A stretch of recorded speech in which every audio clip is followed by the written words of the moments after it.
My name's Mike Cashman. I'm going to talk about why people support Boris Johnson. Inevitably, Brexit will come into that a bit. I'll talk about whether this support could change, and I will talk a little bit about satire. So during the Leave campaign, most of the leaders talked about all the benefits that were obtained by countries such as Norway outside the EU. But notice they were in the single market. Daniel Hannan said nobody's questioning our place in the single market. After the vote was taken, then the message changed. Now, this is a classic sales trick. I've seen it played out many times in the corporate world. I'm just inserting a little piece of video here to make clear that I don't in any way approve of the sales trick that I'm describing here or of the advanced version. So the classic trick is that you encourage the customer with the features of the top of the range model. Look at what you could have here, but you sell him the worst model that there is, maybe secondhand and not working. So that's the classic sales trick. It's based on what economists call asymmetric information, which basically just means the salesperson knows a lot more than you do, so he's got a better chance to pull a fast one on you. Now, in the basic trick, the customer is disappointed, very miffed, goes away, will sort of never deal with that company again. But now we come to the advanced sales trick. Now, in the advanced sales trick, the idea is to persuade the customer that this was all the customer's fault. So it was a misunderstanding. Didn't the customer realise? This is the world of providing less and less, but demanding more and more loyalty. C.S. Lewis wrote about this. It's the world of the drug dealer, of the cult. And it's all about, so it was all your fault. It was a misunderstanding. Now, it never was this. It always was a deliberate trick from the start. If it genuinely was a misunderstanding, then the salesperson shouldn't be doing that job because he's not competent to do it. But that is, to be honest, never the case in my experience. Now, look at the messages that we're getting from the government now and from some of their supporters. It's people not obeying the coronavirus rules that are the problem. It's not the government's fault. But what drives compliance? A sense that the rules are clear, purposeful, achievable and fair. Stay alert was unclear. The objective has been fuzzy. I've got a separate video on that. Financial support for isolation has been missing, as Independent Sage often highlights. And a major drop in compliance happened after the Barnard Castle iDrive test. And crucially, the very obvious free pardon given to Cummings, the obviously flimsy evidence that he didn't return, was viewed only by the Prime Minister. On Brexit, problems are often described as teething troubles, people not filling in forms correctly. You see, it's your fault. Never mind the fact that a change defined on Christmas Eve was supposed to be implemented a week later. So it's ridiculous to say it's your fault rather than the fault of the government's poor preparation, but they do it anyway. We can sum this up as a bad leader blames his followers. A good leader truly does take accountability for failure, makes that clear for everyone. Brexit was marketed as take control of money, laws and borders, offering no benefit in return. Pro-European people, Remainers, as it used to be called, have constantly asked for what are the benefits, Brexiters, that you can point to, and there's never an answer. Jubilant Brexiters have quoted about being in control of our laws. So the Tories advocated money, laws and borders. I think it's boiled down to laws because the lies on the bus are generally recognised as having been deceitful. Borders, all that was in question was EU immigration. It's reduced significantly anyway since the referendum, and I think people have started to spot that it's rather a pity that a lot of EU NHS staff have departed. So it comes down to laws, and it comes down to a theoretical benefit. So Brexiters say now we'll have control of our laws, and they can't name a single law that we could not pass because we were not in the EU. So they've become convinced of the idea of sovereignty without having any application for it. Look, if you supported Brexit or Tories or Trump or whatever, I am not criticising you. I'm talking about the tactics that are being used. You may have been smart enough to not be deceived by any of this. You may know what you are voting for, that's fine. But I am talking about the tactics that were used in general and that worked in general. There are obvious disadvantages in diverging from EU standards in losing access to the EU market. But people were casting about for reasons for divergence. Boris Johnson was even asking if anybody could think of any reasons in January 2021. Now, we know that he backed Brexit not because he believed in it, but because he thought that it would make him Prime Minister, which, after him messing about for several years, eventually it did. But it is more normal to seek the rationale for something before you start, rather than after you've cocked it up. We do have with Boris Johnson as well also the little boy lost factor, the pity factor. Oh, he's been ill. He's doing the best that he can. He's doing the best that he can. That should never be a criterion for whether we judge that somebody's been effective in a senior job or indeed in any job. The standard is, what would you expect from a competent person? But somehow Boris Johnson evokes this pity factor, this little boy lost. I don't know whether it's the tousled hair, can't go deeply into the psychology, but politicians in general don't get that pity factor. He does. So we have that to deal with as well. Could any of this change? A lot of people post on social media. I post on social media a lot. Here's some thoughts, and I don't always follow them myself, but just putting a message there is unlikely to convince anybody. If you are going to post, think about posting questions to evoke a response. But it can be much more effective to have conversations. Sorry, I'm just dipping down to get hold of Peter Cook's great book, Let's Talk About Brexit. He goes deeply into the process of conversations. He's had hundreds of conversations on the street with people, and I know that that can be much more meaningful. It takes time, but do try it. People are much more likely to engage in conversation than to read. I know very well I may have the choice of posting 800 words that perhaps 20 people will read, or posting 20 words that 800 people will read.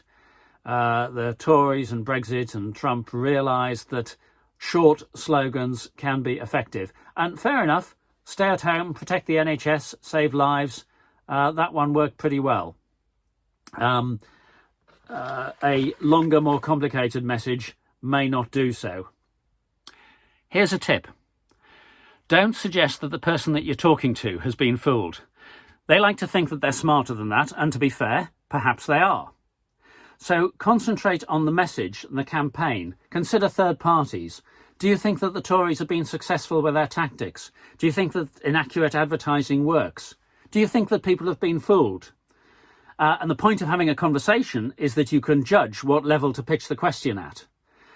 Now, obviously, the evidence that the Tories have been doing a good job is so thin as to be almost invisible, other than on the vaccine programme, which, to be fair, has worked very successfully. Thankfully, it wasn't outsourced to their cronies.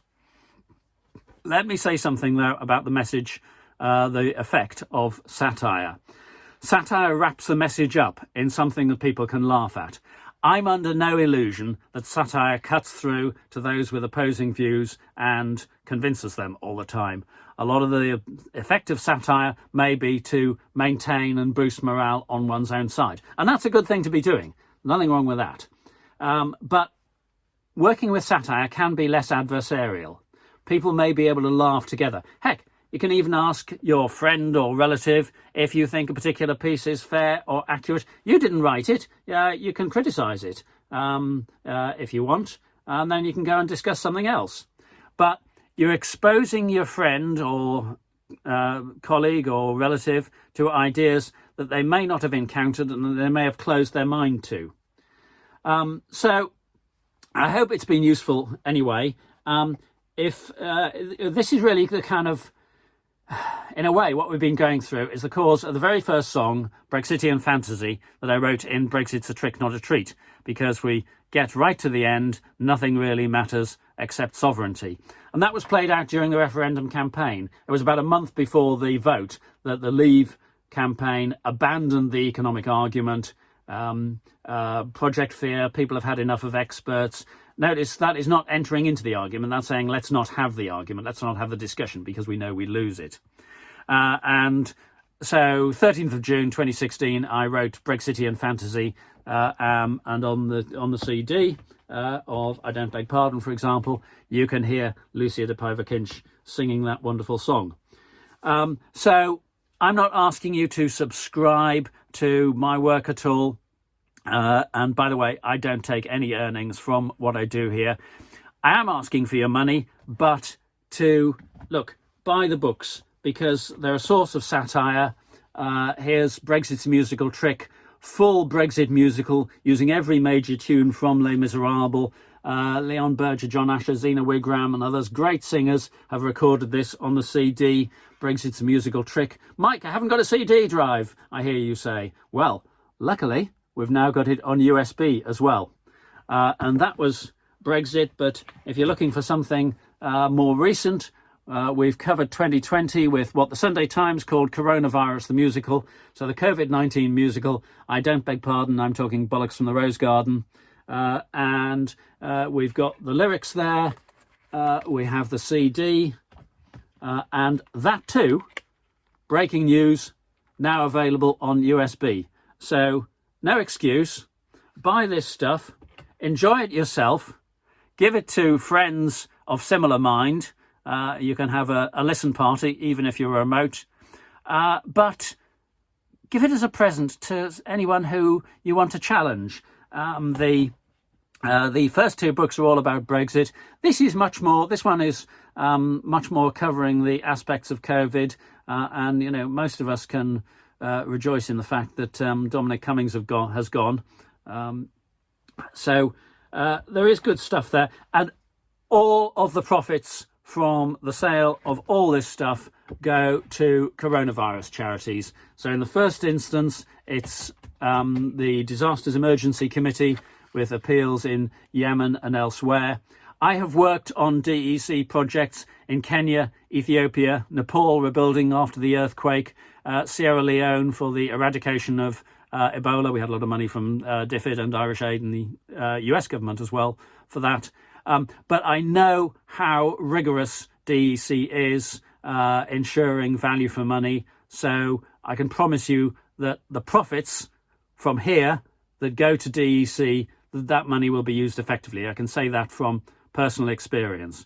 One of the great shames of the 2020 coronavirus work in the UK was that all the rigour that was needed was entirely known about by the British government, all the questions of value for money and so on.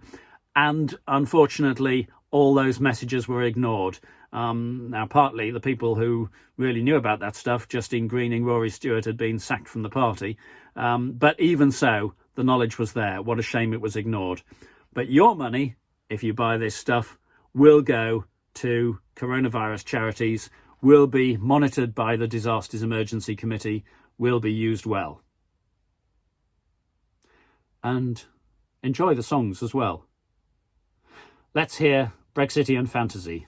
If I talk a little bit over that, director's cut, Is this the well, you can real get the CD thing? and hear the full Is song. this just No. Thank fantasy?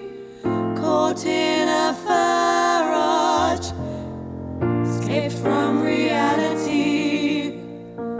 Open your eyes, look out for the lies and see. I'm just a voter.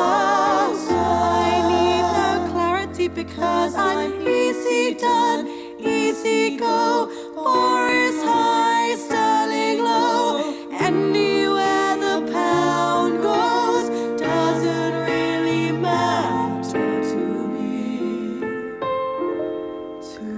That seemed to me so much the message of the Leave campaign. Brexit just stuffs the pound. Got the rumour posted live. Let the currency just That graph is accurate. dive. Brexit, we were getting there. The pound against the dollar. But then we went and throw it all away. Britain, ooh, didn't mean to make you cry.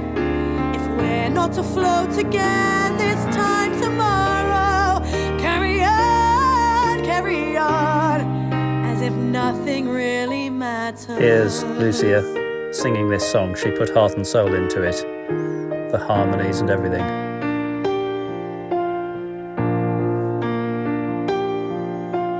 Too late, we blew it all. Sent shivers down my spine. There's Boris on the line. Goodbye, economy. Now got to go. Got to leave you all behind a face. All these lyrics were written June 2016. Return. Ooh. Did we want to go? I sometimes wish no referendum at all. Graphics from cover of Brexit's a Trick Not a Treat.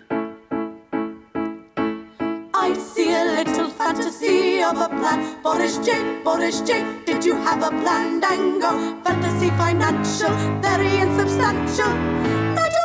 Nigel Farage, in procession. Nigel Farage did the damage. Now in a poor state, not much we're earning. They're just in a poor state, took the wrong turning. So never let them back into this 2021, not much you're earning seems about right. Oh, we voted out back then. Will you let us in again? No, we will not let you in. Let us in. Oh, please, no, we will not let you in. Let us in. Just once, no, we will not let you in. Let us in. We'll not let you in. Let us in. Never, never let you in. No, no, no, no, no, no, no. Mamma mia, mamma mia, mamma mia, let me in. Boris Farage has no plan put aside for me. For me. For me. For me. So most of the predictions in this song, written as I say June 2016, most of the predictions turned out pretty accurate. So you think you can leave us and have the same trade? So you think it's like you're in if you Including had a Brexiters thinking they'd still have the same benefits. Oh, Britain, should have thought of this June 2016, when all that you said was just gotta get right out of here.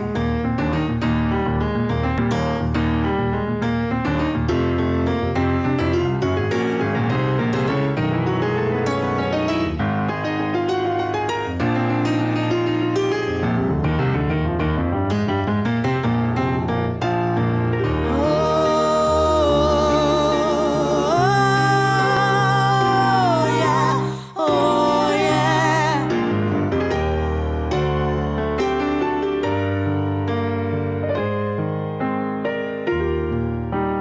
Nothing really matters except sovereignty.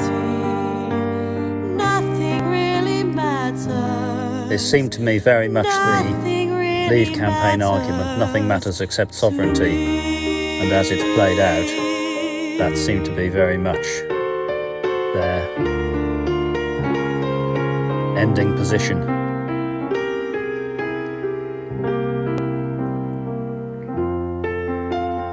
Any way the wind blows. So there we are, Brexitian fantasy.